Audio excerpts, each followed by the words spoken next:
The ninth short stories, The Ghost of Brockhouse Farm. It all began in 1992 in the old Cheshire, Georgian farmhouse we were living in. Our granddaughter and her mother were staying with us.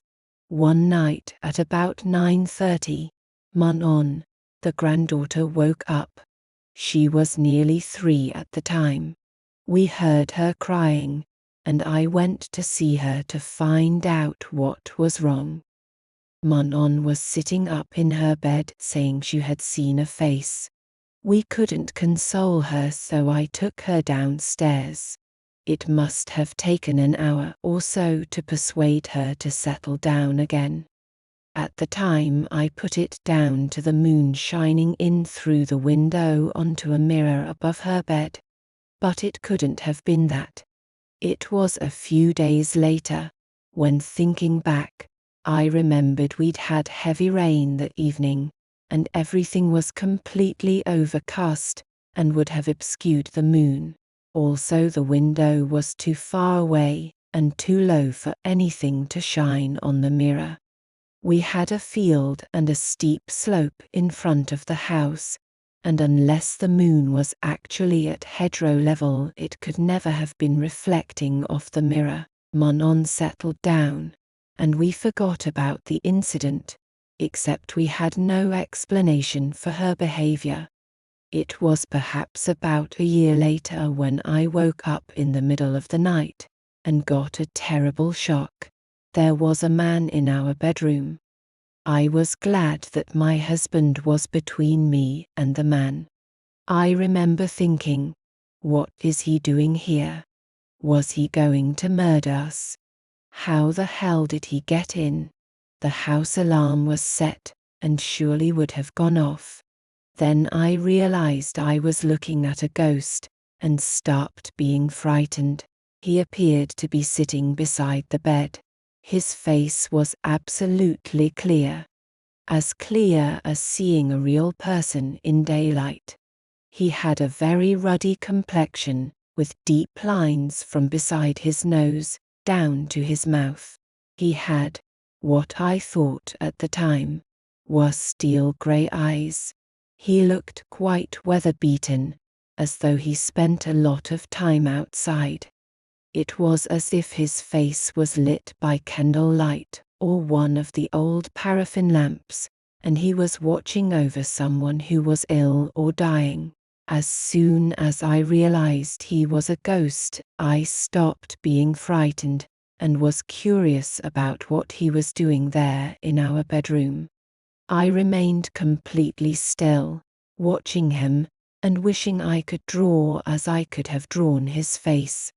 I lay there trying to mesmerize everything about him. I finally moved slightly to get a clearer picture. At that moment, he literally began to fade away.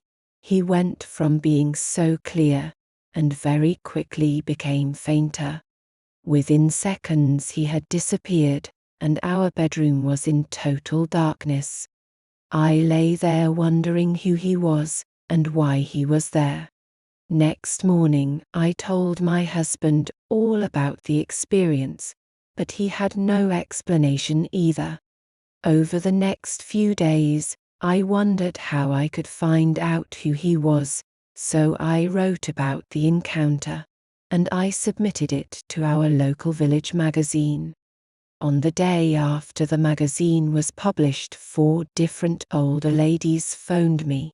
Each one of them said his name was Mr. Bowler. It couldn't have been anyone else. He didn't have steel grey eyes, but bright blue ones with which he stared at people. The ladies all told me they had known him when they were children, and all of them said they had been a little bit scared. Mr. Bowler had been a farmer, which accounted for his complexion. One of them said she had ridden on his horse-drawn wagon to the local railway station. Every day he used to take big steel churns of milk to be sent to Manchester to be processed. Don't think she could have been quite as frightened of him as the other 3 were. One of them asked me if he was wearing a hat. I had to admit I wasn't sure, but I think it might have been a battered trilby. From then on he became part of our lives. Manon was living with us permanently by this time. We weren't frightened as he seemed quite friendly, except my eldest son. On one occasion, I put Simon into our spare bedroom, which was used by my husband as his study. Next morning, I found Simon sleeping downstairs, and when I questioned him, he answered that he couldn't sleep in that room because there was something scary about it. Don't think he ever set foot in that bedroom for the rest of the time we lived there. Other odd things happened. We had a very heavy oak front door with a large iron door knocker. It took some effort to get it to work. However, we regularly heard the knocker going, and as there was no one there, we put it down to Mr. Bowler. Another strange thing happened. My husband Michael had gone out. Manon and I were sitting in the kitchen when we both heard footsteps in the room above us, the one Michael used as his study. Manon said. I thought Gramps had gone out. He has, I told her. But I just heard him walking across the floor above us. I'd heard it too.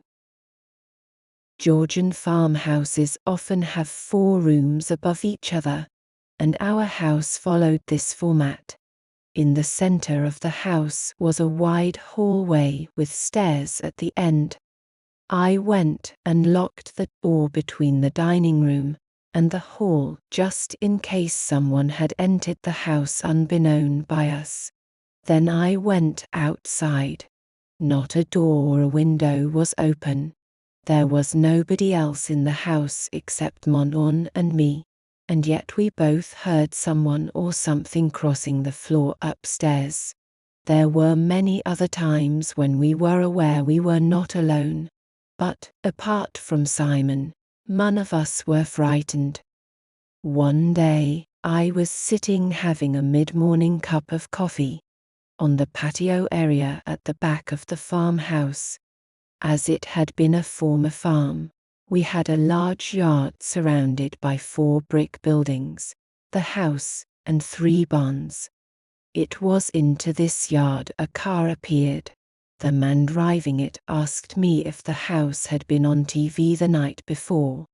I was surprised, but said no, it hadn't.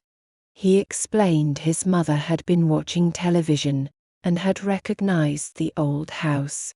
I insisted I knew nothing about it. He went on to say that his mother, who'd been 13 at the time, had been recovering from an illness when she stayed there with her uncle and Aunt Bowler. They'd had no children of their own. I remember blurting out, "He's our ghost." We chatted for a while, and I invited him to bring his mother to visit.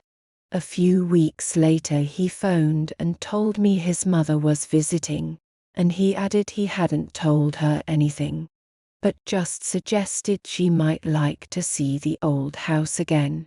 They arrived, and I asked her if she would like a tour of the farmhouse before we had coffee.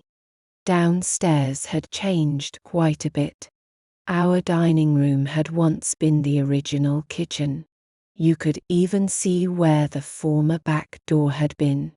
Our kitchen had housed the big milk churns Mr. Bowler used for delivering milk by train to the city.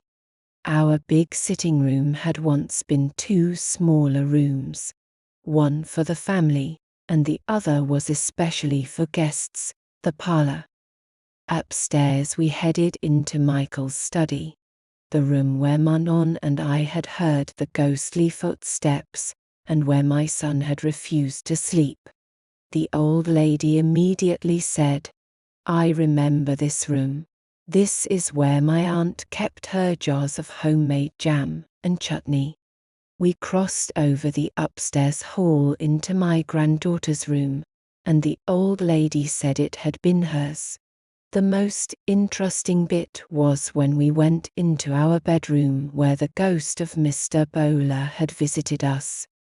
The old lady immediately said she remembered the room. It was my uncle and aunt's bedroom. There was a little round table over in that corner, she said, as he pointed to the corner. My uncle kept all of his medications there. He suffered from arthritis, you know, and he had a chair beside the table. My jaw dropped.